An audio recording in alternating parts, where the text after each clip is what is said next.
Welcome to The Color of Law and Reversing Segregation with Richard Rothstein. My name is Tracy Gossage, and I will be your program host this evening. Now, before I introduce tonight's speaker, I want to give a big thank you to the many, many libraries that worked together to make this event happen and who I somehow managed to fit all on this one slide. So this program was co-sponsored by nearly 50 Illinois libraries in order to bring this presentation to you. I also want to give special thanks to the following organizations: RAIN, Racial Awareness in the North Shore, and TIBA, the Together is Better Alliance. Both of these multiracial groups promote education and activism on racial justice. You can connect with them by visiting their websites and Facebook events to learn about future events and opportunities to get involved yourself. I'm also going to give a big thank you to Bruce Bondi specifically. So he is a steering committee member of both of these groups, and he did a lot of work to get us in touch with Richard Rothstein for this program tonight. Okay, and then now tonight, as we learn more about the history of which groups were allowed to live where, I do want to take a moment to acknowledge that we're all viewing this program on Native lands. I am currently introducing this program from land where Kickapoo, Peoria, Potawatomi, Miami, and Sioux people lived till colonization removed them from their lands. Today, there are no federally recognized tribes in Illinois, even though our state is home to over 100,000 Indigenous people from over 175 different tribes who continue to contribute to our communities today. We respectfully acknowledge the Indigenous people on whose ancestral homelands we gather today, albeit virtually, as we discuss injustices of the past and present and work to move towards justice and reconciliation. I'm now honored to introduce our speaker, Richard Rothstein. Richard Rothstein is a distinguished fellow of the Economic Policy Institute and a senior fellow of the Thurgood Marshall Institute of the NAACP Legal Defense Fund. He is the author of The Color of Law, A Forgotten History of How Our Government Segregated America, as well as many articles and books on race and education. And now I will turn things over to Richard. Thank you very much, Tracy. And thanks to all of you for engaging with me in this conversation this evening. As you all know, in the 20th century, we had a civil rights movement in this country. It began by challenging racial segregation in law schools in the 1930s, and then went on to challenge segregation of colleges and universities. And then in 1954, as you know, it persuaded the Supreme Court to ban legal segregation in elementary and secondary schools. And that Brown versus Board of Education gave impetus, stimulus, inspiration to a group of activists.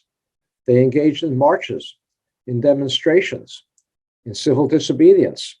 Some people lost their lives. Others were severely injured in that struggle. But by the end of the 1960s, that civil rights movement had pretty much persuaded much of the country, not everybody, but much of the country, that racial segregation was wrong, that it was immoral, that it was harmful to both Blacks and whites, that it was incompatible with our self-conception as a constitutional democracy. With that understanding, the civil rights movement was successful in ending segregation in public accommodations, restaurants, lunch counters, in public transportation, buses, trains, in employment. And then in the wake of the assassination of the Reverend Dr. Martin Luther King Jr., the civil rights movement succeeded in getting passed a Fair Housing Act that prohibited legal ongoing segregation, that has prohibited ongoing segregation, ongoing discrimination in the sale and rental of housing. And then the civil rights movement pretty much ended, went home, left untouched the biggest segregation of all, which is that every metropolitan area that I've lived in, everyone, and every metropolitan area in the nation is residentially segregated. Everyone that I've lived in, including the Chicago area, had clearly defined areas that were either all white or mostly white, clearly defined areas that were either all Black or mostly Black. How could it be if we came to an understanding that racial segregation was wrong, immoral, harmful to both blacks and whites, incompatible with our self-conception as a constitutional democracy, how could it be that we left untouched the biggest segregation of all? We live in an apartheid society. I'm sure most of us feel like it's too bad, but we accept it. But we've never undertaken an obligation to do anything about it. Well,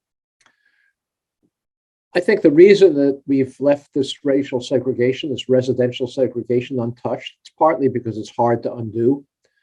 If we prohibit segregation in restaurants, the next day you sit anywhere in the restaurant you want, you go to any restaurant you want. If we pass an ordinance prohibiting restaurant segregation, but if we prohibit segregation in neighborhoods, the next day things wouldn't look much different. So what we've done, all of us, and I mean all of us, blacks, whites, liberals, conservatives, Northerners, Southerners, Democrats, Republicans, is we've adopted a national rationalization, an excuse we give ourselves for failing to undertake what we're constitutionally obligated to do, and that is to redress segregation and its effects. And the excuse goes something like this. We tell ourselves that the segregation of restaurants and transportation and in many cases employment, schools and colleges, that was all done by government. If the federal government was requiring segregation, that was a Fifth Amendment violation, a violation of the Constitution, something that we have an obligation as Americans to be concerned about, to redress. If the federal government was creating segregation, it was a Fifth Amendment violation. If state and local governments were creating segregation, that was a 14th Amendment violation. And these are civil rights violations, things we have an obligation to do something about. But residential segregation, we tell ourselves, that's something entirely different. That wasn't done by government. That wasn't done by law, by regulation, by public policy. That just sort of happened by accident. It happened because private landowners or homeowners refused to sell or rent to African Americans in white neighborhoods. Maybe private businesses like banks and realtors and developers discriminated in how they carried out their private sector housing activities. Or maybe it's just because African Americans and whites, we like to live with each other of the same race. We feel more comfortable that way, and that's why we're segregated. Or maybe it's because of income differences. On average, African Americans have lower incomes than whites. And so many African Americans can't afford to move to higher opportunity communities. All of these individual, bigoted, but private sector activities, self-choice, economic differences is what's created residential segregation. And we tell ourselves what happened by accident can only unhappen by accident. What happened naturally can only unhappen naturally. As I said, we don't like it, most of us, we think it's too bad, but we don't feel an obligation to do anything about it. Well, I spent much of my career before I wrote this book, The Color of Law, studying education policy. I knew nothing about housing. I was an education policy writer. I was an education columnist at the New York Times for a while, and then a policy writer on education for a think tank in Washington. I came to understand that the segregation policies that we were following, the education policies that we were following in the 1990s and 2000s made no sense. At the time, we had a national consensus that there was an achievement gap between Black and white children. That was true. African American children achieve at lower levels than white children. But we explained to ourselves that the reason for this achievement gap was that teachers had low expectations of Black children. They didn't try very hard when they taught Black children. And if we can only force teachers to try harder, the achievement gap would disappear. I thought this was a ludicrous theory, but it was enacted into law, as you may recall, in 2001 in the No Child Left Behind Act. That law required schools to report the test scores of their children by race. And the idea was that if children were tested every year and the scores reported by the racial breakdown of their students, the achievement gap would disappear because teachers would be so shamed by this gap that they would try harder. I thought this was a ludicrous theory. Of course, there are some teachers who don't try hard, but most teachers try very hard. That's not the reason we have an achievement gap in schools.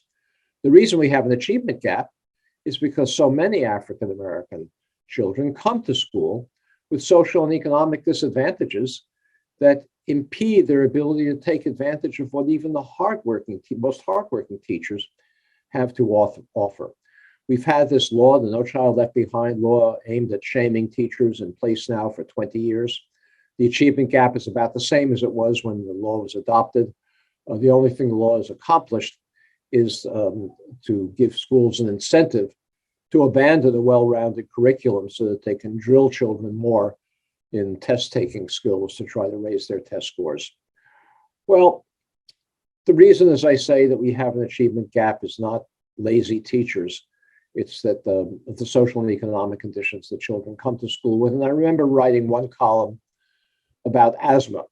As you may know, African-American children in urban neighborhoods have asthma at many times the rate of middle-class white children. In Chicago, it's 4 times the rate. It's an enormous difference. If a child has asthma, that child is more likely, not in every case, but more likely to come to school drowsy the next day because the child's been up at night wheezing. If you have 2 groups of children who are identical in every respect, same social and economic background, same family structure, same racial composition, but one group has a higher rate of asthma than the other, that group is inevitably going to have somewhat lower average achievement simply because it's a drowsier group when the tests are given. Now, this doesn't make a big difference, a small difference in creating the achievement gap, but then you begin to think of all the other social and economic conditions that African-American children come to school with that whites typically don't come to school with. Asthma, lead poisoning, much higher rate in African-American neighborhoods than in white neighborhoods because African-American neighborhoods likely have older buildings, more lead paint falling off the walls, more lead pipes delivering water. And lead poisoning has a measurable impact on IQ. Those neighborhoods are the same reason that African-American children have greater rates of asthma. More diesel trucks driving through, more pollution in the environment, more manufacturing facilities nearby, more deteriorated buildings, more vermin. Homelessness, economic insecurity, you begin to add all of these up. Each one of them has a small contribution to the achievement gap, but when you add them all up, you've pretty much explained the achievement gap, leaving very little explanation left for lazy teachers. Well, I realized in doing this research on education that it's one thing if a child has asthma or lead poisoning or homelessness or economic insecurity. What happens if you have a school where every child has one or more of these challenges? How can such a school ever be expected to achieve at the same level as a school where children come well-rested, well-nourished, from economically secure homes? You can't expect that no matter how many laws you pass requiring it. Well, we call schools where we concentrate children with these kinds of disadvantages, we call them segregated schools. And schools today are more segregated than they have been at any time in this country in the last 45 years. And the reason that they're more segregated is because the neighborhoods in which they're located are segregated. So I began to think that neighborhood segregation was an educational problem. I wasn't yet thinking about housing. That took me a while longer. I was still thinking in terms of education, but beginning to focus on neighborhood segregation. And then in 2007, I read a Supreme Court decision. It was a decision that involved a program that 2 school districts, Seattle, Washington, and Louisville, Kentucky, had adopted. Both of those school districts enacted a very, very trivial school choice plan that gave parents the choice of which school in the district their child would attend, but if the choice was going to intensify segregation, it wouldn't be honored in favor of the choice of a child who wouldn't do so. So if you had an all-white, a mostly white school, and you had one place left in that school, and both a black and a white child applied for that last remaining place, the black child would be given some preference to help to desegregate the school. The Supreme Court invalidated this, said you couldn't do such a thing, said it was unconstitutional. The controlling decision was written by Chief Justice John Roberts. He acknowledged that the schools in Louisville and Seattle were segregated. He said correctly that they're segregated because the neighborhoods in which they're located are segregated. And then he went on to explain that those neighborhoods are segregated. The term he used was de facto because of private bigotry and private businesses and self-choice and income differences. And he said, we have de facto segregation, something government has had nothing to do with. It's unconstitutional to try to take explicit action to fix it. Well, I read this decision, this de facto segregation decision, and I remembered reading about something that happened some years before in one of those school districts in Louisville, Kentucky. In Louisville, there was a white homeowner in a single family home in an all-white suburb called Shively. In that suburb, this white family, this white homeowner, had an African-American friend who was living in the center city of Louisville. The African-American friend was a decorated Navy veteran, had a wife and a child, wanted to move to a single family home, but nobody would sell him one. So the white homeowner in this suburb of Shively bought a second home and resold it to his African-American friend. And when the African-American family moved in, an angry mob surrounded it, protected by the police.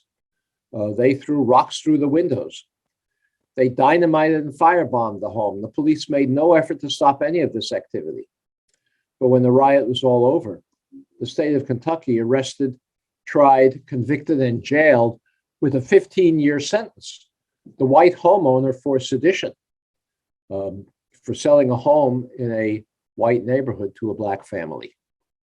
I said to myself, this doesn't sound to me like de facto segregation. If the police, the courts, the entire criminal justice system is mobilized in a conspiracy to deny African-Americans their rights, to enforce racial boundaries in the metropolitan area of Louisville. It's a civil rights violation, I said to myself. This is not de facto segregation. It requires us to remedy it. We've never undertaken anything to remedy this situation. But then I looked into it further, and I found, and I'm not exaggerating here, that there were hundreds of cases of police protected, sometimes police organized and led, mob violence in cities all over the country, including Chicago, to drive African Americans out of homes that they had legitimately purchased or rented in white neighborhoods. Every one of these was a civil rights violation. Every one of them a violation of the Constitution if the police were involved in either protecting, organizing, or leading those mobs. Every one of them is a violation that we have never accepted the obligation that's inherent in our citizenship to redress it.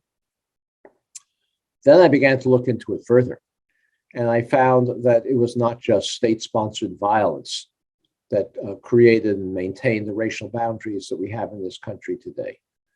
But there were many, many federal, state, and local policies, racially explicit policies, designed to ensure that African Americans and whites could not live near one another in any metropolitan area of this country. I concluded, and this is what I wrote in the book, The Color of Law, that this notion of de facto segregation is utter nonsense. We have an unconstitutional system of racial segregation because of government policy. It's as unconstitutional as the segregation of schools or colleges or lunch counters or buses. Well, in the brief time we have together this evening, let me describe, perhaps I'll describe the major policy that the federal government followed to ensure that we be a racially segregated society. In the 20th century, the early and mid 20th century, as you know, we were a manufacturing economy. None of this internet stuff, all making things. And factories needed to be located near deep water ports or railroad terminals, as did the banks and other service institutions that were servicing those manufacturing facilities. And workers, blue collar and white collar, had to live close enough to those factories or banks to be able to walk to work, or maybe take short streetcar rides. Not many had automobiles in those days. But in the post-World War II period, the federal government intensified a program of the Federal Housing Administration and then the Veterans Administration to move all the white workers and middle-class workers out of those urban areas where they had been working and living into single-family homes in all-white suburbs like that suburb of Shively. This was a racially explicit program of the Federal Housing Administration and Veterans Administration.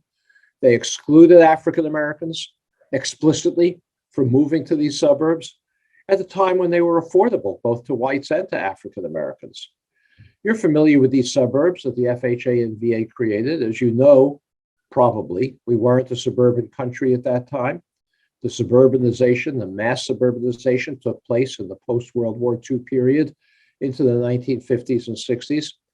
The federal government's policy to move whites out of urban areas into these single-family homes is what created the suburbanization we know today.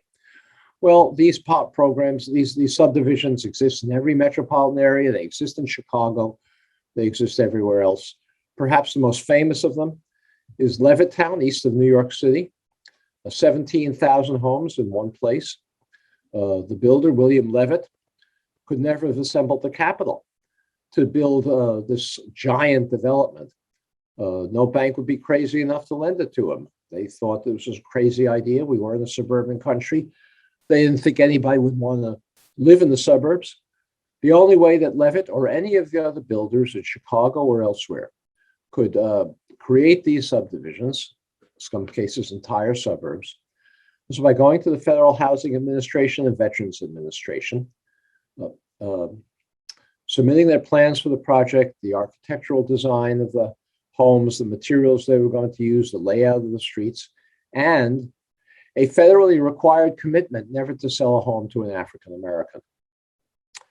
The federal government even required these developers, like Levitt, to place a clause in the deed of every home prohibiting resale to African Americans or rental to African Americans. If any of you live in homes that were constructed in the 1940s, 1930s, you're likely to find such a clause in the deed of your home. This was not the action, this requirement of rogue bureaucrats working for the FHA or VA. It was a written requirement of the Federal Housing Administration and Veterans Administrations. The FHA had a manual that was distributed to appraisers all over the country, whose job it was to evaluate applications of builders who wanted to build these subdivisions and recommend or not recommend them for federal bank guarantees. The manual said that you couldn't recommend for a federal bank guarantee the application of a developer who was going to sell homes to African Americans in a white subdivision. You couldn't even recommend for a federal bank guarantee the application of a developer to build an all-white project that was going to be located near where African Americans were living. Because in the words of the manual, that would run the risk of infiltration by inharmonious racial groups. That's what the federal policy manual, written manual, said. Where did this notion of de facto segregation come from? It's as I say, it's utter nonsense. In my book, The Color of Law, I have a photograph of a 6-foot-high, half-mile-long concrete wall that a developer in Detroit was required by the FHA to construct to separate his development from a nearby African-American neighborhood before the FHA would agree to guarantee his bank loans for that construction.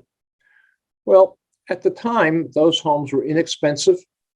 They sold roughly around the country for about, in today's money, about $100,000. Any worker, white or black, could have afforded to buy a home in these subdivisions, in these suburbs. These are places that you all live now. Most of you live now. Any African American with a job in the post-war economy, and we had a big post-war boom there. Most had jobs, could have afforded these homes. Especially returning war veterans required no down payment and got a 20, 30-year amortized mortgage.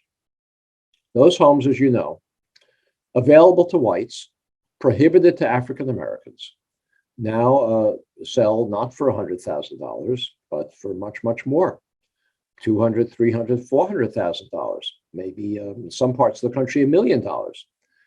The whites who were subsidized by the federal government to buy those homes gained over the next couple of generations wealth from the equity they had in appreciating in homes that were appreciating in value.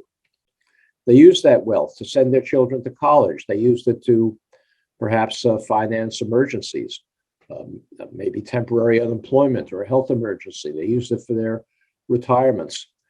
Or they used it to bequeath wealth to their children and grandchildren who then had down payments for their own homes.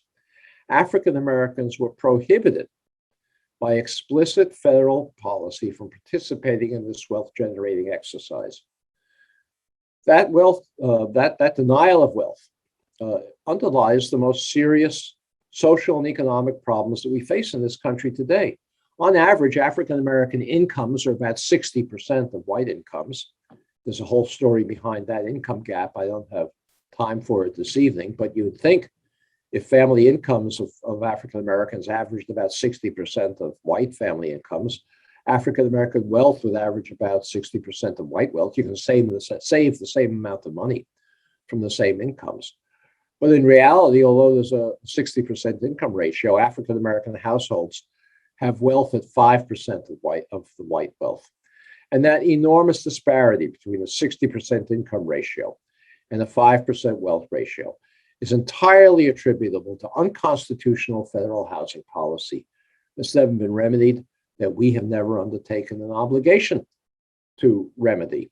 That wealth gap underlies the most serious social problems, as I said, in this country today. I've already described the achievement gap that is largely attributable to the concentration of African Americans in more poorly resourced, more dangerous, more polluted neighborhoods. It also underlies health gaps between African Americans and whites. African Americans have shorter life expectancies, greater rates of cardiovascular disease because they live in those more polluted, more dangerous neighborhoods with less access to even grocery stores to sell fresh food. It underlies mass incarceration of young African American men and police abuse of those men. I'm not suggesting that the police would never abuse an African American man, but it's much, much more intense because when you concentrate the most disadvantaged young men in single neighborhoods where they have no access to good jobs or the transportation to get to them, it's inevitable that the police are going to engage in confrontations with them and adopt the tactics of an occupying force, not a policing force that's aiming to serve and protect. And the wealth gap also underlies something else, the segregation that's created that I find very frightening and dangerous, and that is the very, very great political polarization that we have in this country today. It largely tracks racial lines. It's not entirely racial, but we'd be kidding ourselves if we didn't acknowledge that it largely tracks racial lines. How can we ever expect to develop the common national identity that we need to preserve this democracy if so many African Americans and whites live so far from each other that they have no ability, we have no ability to understand each other, to empathize with each other, to understand each other's life experiences? Under those circumstances, we can't develop the common national identity that's needed to preserve this democracy in this very, very dangerous time. Well, the policies to redress segregation are well known, no mystery about them. Think tanks, journalists, housing experts spit out policy ideas all the time. What's missing is not policy ideas. What's missing is a new civil rights movement, like the one that I talked about earlier, that's willing to make good trouble in order to mobilize, to effect the political pressure necessary to enact policies to redress segregation. The policies seem very unrealistic to us today, because we don't have such a civil rights movement. I can mention one of them based on the single example that I gave you of one federal policy among many that contributed to our segregation. But I mentioned these subdivisions in your community as well as around the country, where homes were affordable to African Americans when they were built for $100,000 a piece and now sell for multiple times that. The federal government should be buying up homes in these communities at market rates when they come up for sale and reselling them to qualified African Americans at deeply discounted prices. Some of you are lawyers. I challenge you to tell me why that's not a narrowly targeted remedy for a very specific constitutional violation that should be approved by any court that acknowledge the history that I've described to you today. We should be doing that anyway, whether the courts acknowledge it or not. We should be enacting affirmative action programs in housing all over the place in order to redress segregation. When that, not just in housing, when that school district in Louisville or that school district in Seattle was told by Chief Justice John Roberts that it couldn't enact a trivial desegregation plan because the history of their communities had nothing to do with government participation, those school districts should have gone ahead and implemented them anyway, because the decision was wrongly decided based on a fictional history of how their communities came to be segregated. Well, you may think that buying up homes in your communities and reselling them at deeply discounted rates to African Americans is a crazy idea. I'll give you a few more practical ones. It's not that I don't have practical ones as well, but also politically unrealistic in the present environment.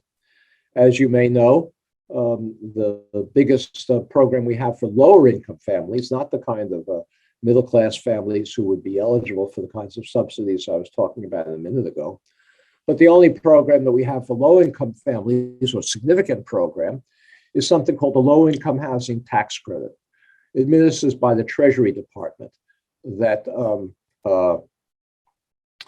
is distributed. The tax credits are distributed to states, which then in turn transmit them to nonprofit organizations that then sell them to developers to build low-income housing.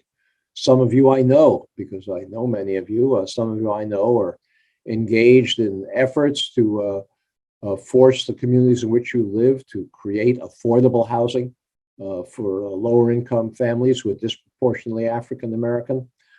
But that program reinforces segregation for the most part. You know how much difficulty you have in getting your communities to accept housing for lower income families who are disproportionately African American and Hispanic.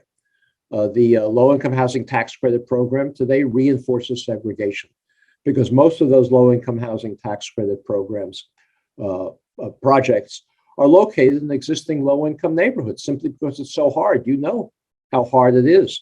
So hard to build them anywhere else. Developers, even if a community were willing to modify its zoning rules to accept these projects, developers would rather build them in low-income segregated neighborhoods because the land is cheaper, because they don't have to go through the hundreds of community meetings to explain why they're bringing Black and brown people into your neighborhoods. The developers would rather place them in low-income segregated neighborhoods because they're easy to rent. You can put a sign in the window and eligible families will walk by and see the for rent sign. So the program presently reinforces residential segregation, and it will take much more dramatic action to change the priorities of those programs so that they don't do so. And that can only be done with an activist civil rights movement that's demanding this change. The same thing is true of the Section 8 program, which also equally reinforces segregation. It reinforces segregation because despite the fact that it's unlawful in many places of this country, but not most, to discriminate against Section 8 voucher holders, landlords manage to do it anyway. And most Section 8 voucher holders can only find housing in existing low-income neighborhoods, reinforcing their segregation. Landlords, there are few apartments available for them.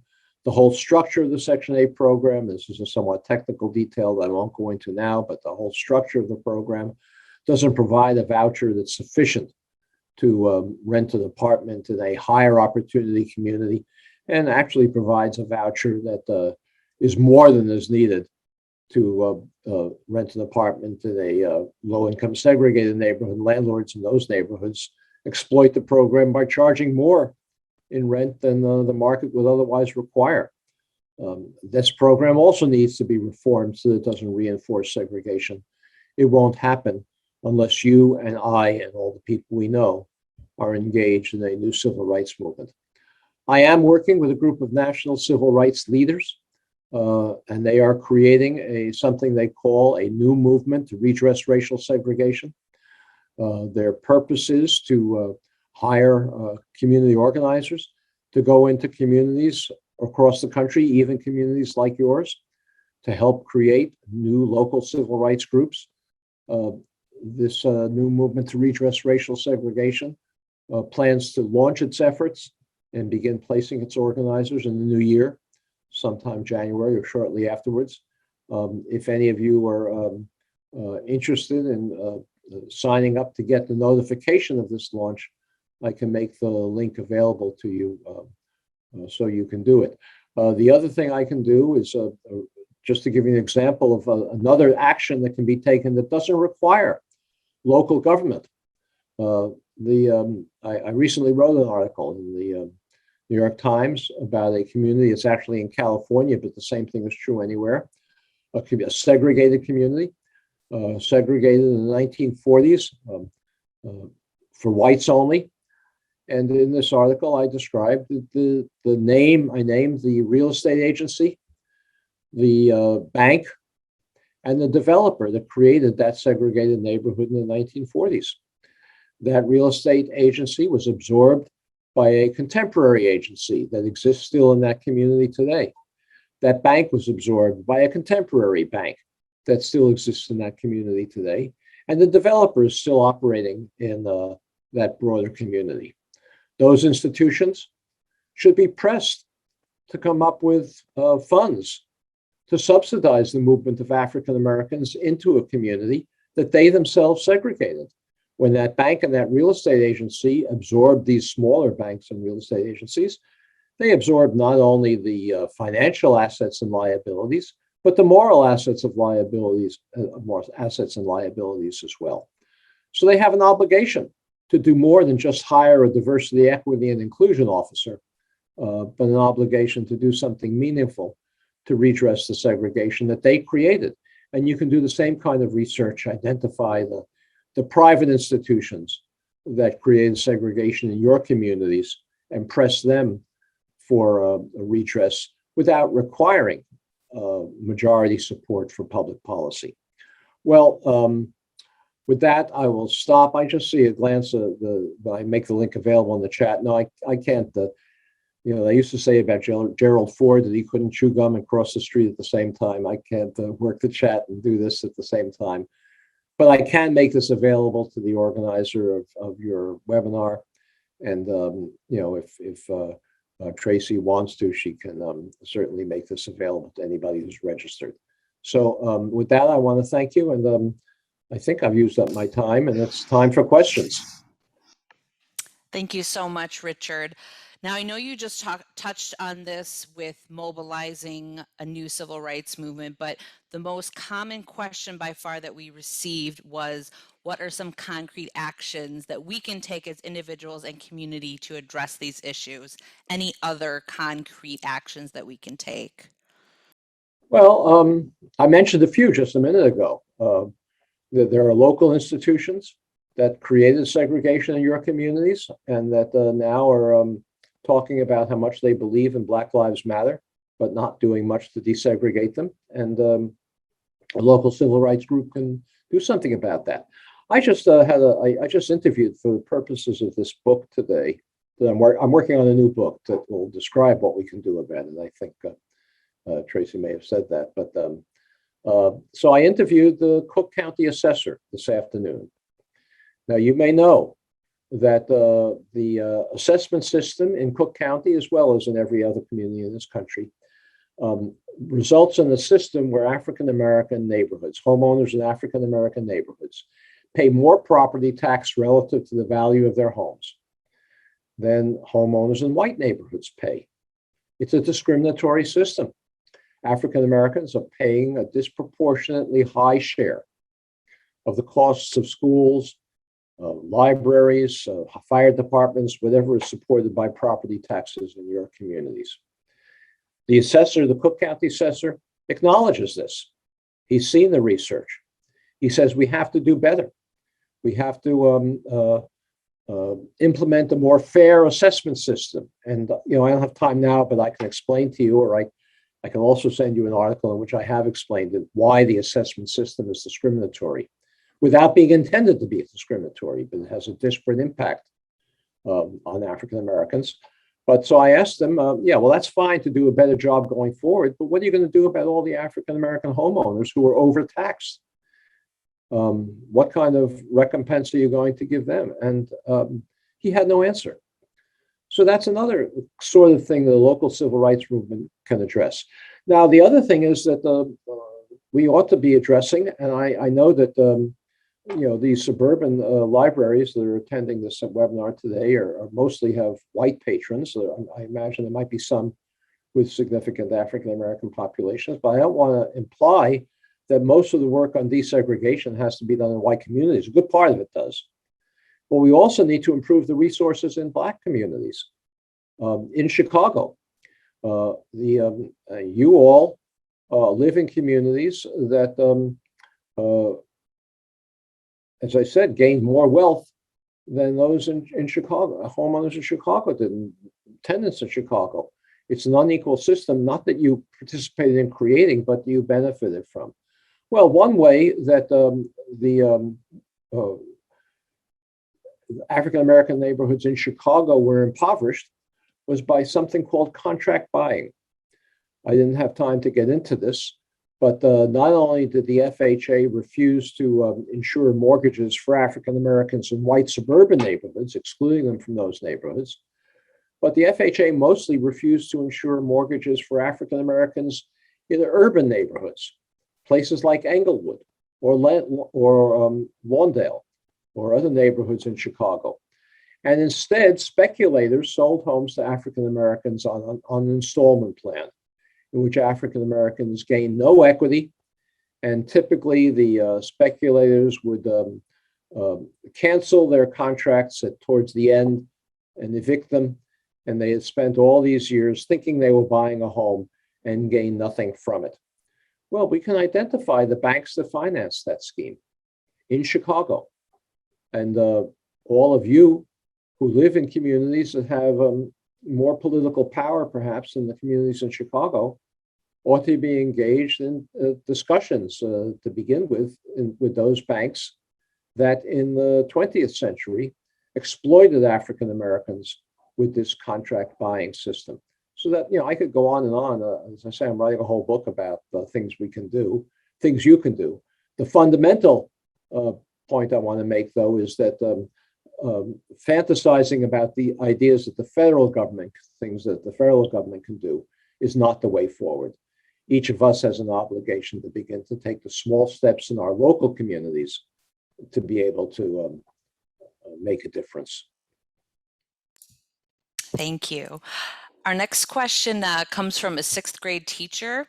What do young people need to know about these issues, and how can they help change the future? Oh boy, I don't know. I didn't set up these questions, did I?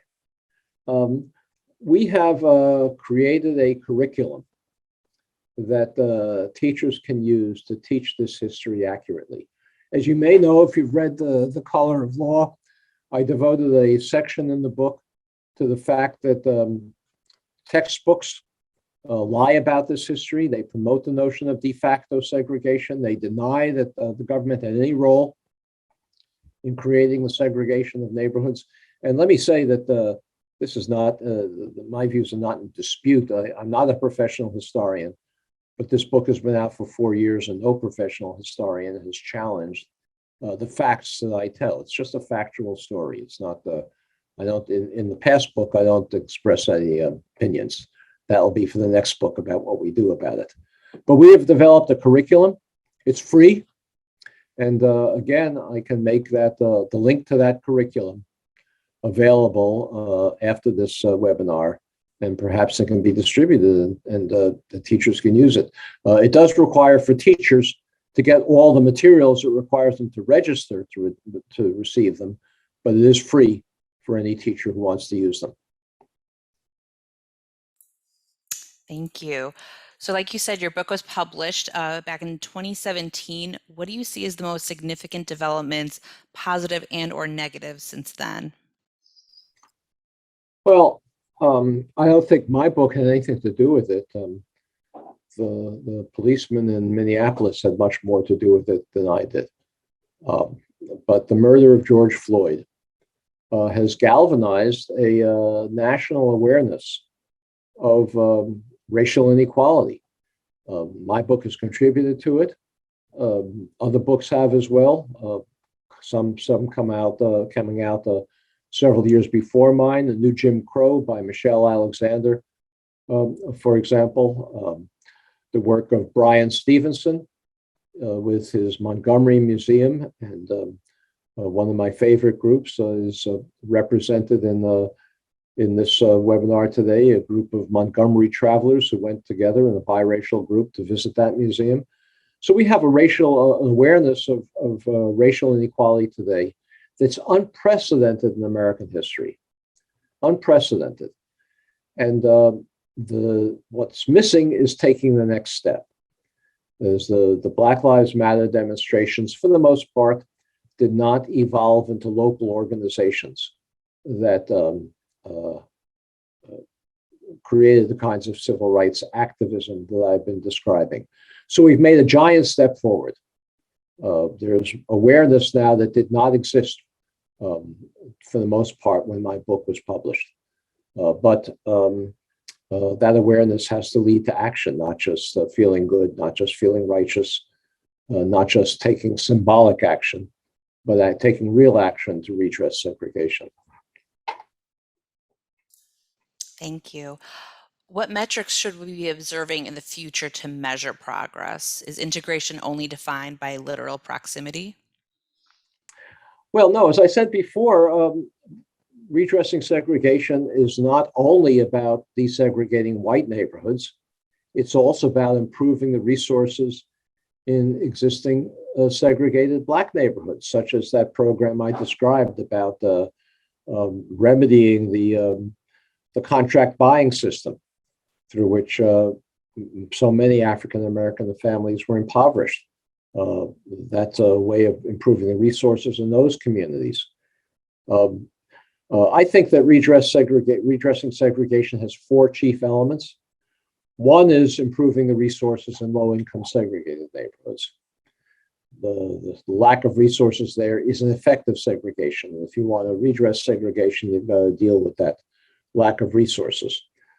Secondly, is preventing the massive dislocation of existing residents from those communities as their resources improve. Because as their resources improve, more middle-class people want to move into those neighborhoods. They'll be better neighborhoods. And that will result in the displacement of existing residents unless we take action to prevent that. And we know, again, what those actions are. We're just not doing them. Rent control, limits on condominium conversions, inclusionary zoning programs in those neighborhoods, freezes on property taxes for existing homeowners. There's a full menu of policies we should be enacting in order to prevent that dislocation. We're not doing it not because we don't know what to do. We're not doing it because we don't have a civil rights movement that's demanding it. Number three is, as we've been talking about somewhat, improving the opportunities for diversity in segregated white neighborhoods, such as those that many of you live in. And number four is stabilizing desegregation where it exists, so that as we do open up opportunities for diversity in white neighborhoods, whites don't leave as a result. Flipping a neighborhood from a segregated white one to a segregated Black or minority one. So those are four chief areas. They balance all the dangers of segregation in redress. And I think if we maintain that balance, we can make progress going forward. Thank you. I'm trying to speak softly. I apologize about my mic volume. No. A few questions have been asked about the viability of reparations as a way to benefit groups who have been historically discriminated against. Can you speak to your thoughts on this as a potential path forward?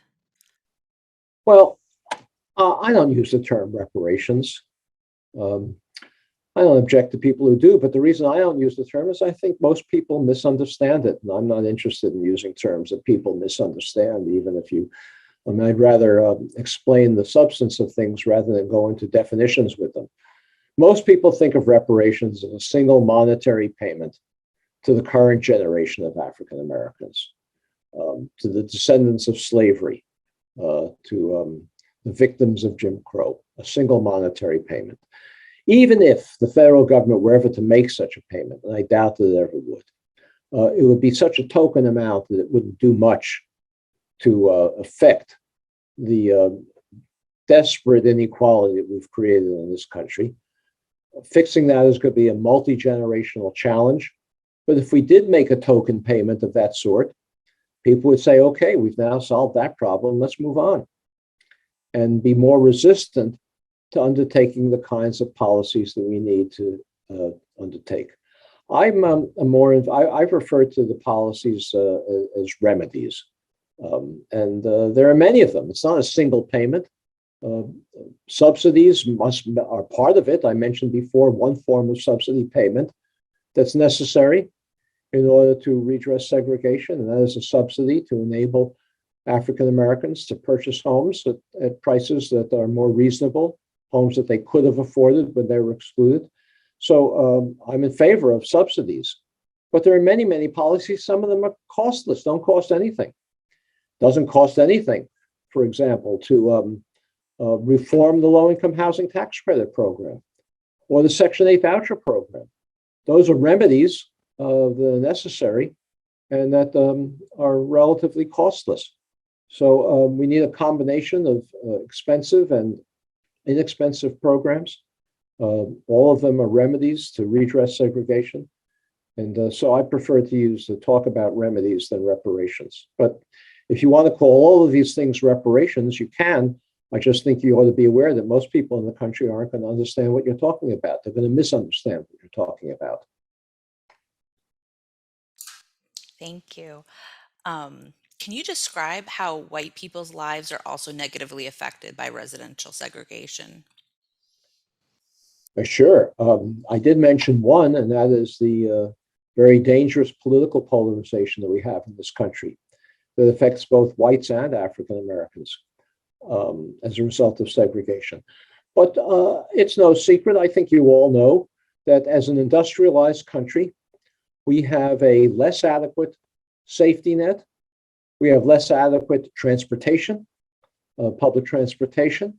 We have less adequate supports for employment, less adequate wage policies than other industrialized countries, less adequate medical care than other industrialized countries. And the reason for that is this political polarization that we have, because a good part of the country is willing to sacrifice benefits for themselves in order to keep them from going to African Americans.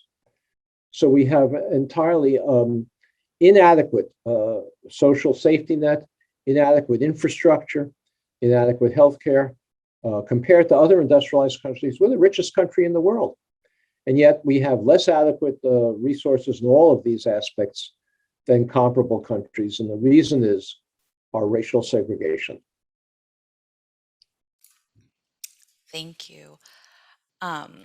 With many people remaining in the cities and communities in which they grew up, how long will it take to reverse segregation? Forever if we don't get started now. Do I need to say more? The faster we get started, the faster we move, the faster it'll take. It will be multi-generational. We can make progress in this generation, a lot of progress. But I don't think we're going to fix it in my lifetime entirely. But I'd like to see some progress. Absolutely. I think we have time for one more question. Many of the questions we received discussed integrating suburban communities, but a few people asked about the impacts of segregation on urban communities. Can you speak to how things like gentrification and divestment from lower income neighborhoods impact segregation? Well, Courtney, I think I answered that exact question earlier. We need to redress segregation in urban neighborhoods and prevent massive dislocation as they improve. The policies to do that are rent control, limits on condominium conversions, inclusionary zoning programs, freezes on property taxes, and redressing the institutions, calling on the institutions that contributed to this poor resources in those communities, like, for example, the banks that engage in financing the contract sales, calling on those institutions to make substantial contributions to redress segregation. You know, after the murder of George Floyd, they all hired diversity, equity, and inclusion officers. That's fine, but we need more than that. Are we at time, Tracy? No, I was actually going to jump in and ask one last question myself. Go for it. That's okay. I thought a good one to end on is how can we stay motivated on this long road to equity, and how can we encourage others to get involved? Well, you know, that's really a question that you have to answer.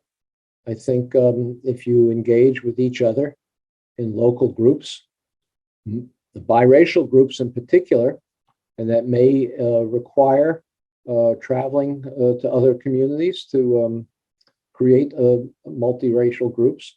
But I think you can buck up each other. And as participants in the civil rights movement of the 1960s did, and get prepared for a struggle that's not going to be overnight. Fantastic. Well, thank you so much, Richard, for your insights, for spending your time with us tonight.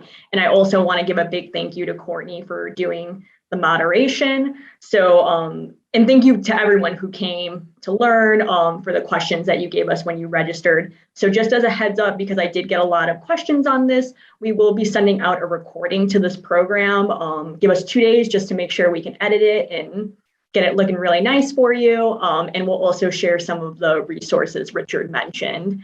When you exit out of this program, you're going to see a very short survey. We would really, really appreciate your feedback. So if you could take a moment to fill that out, we would really appreciate it. And thank you so much and have a wonderful evening. Thank you.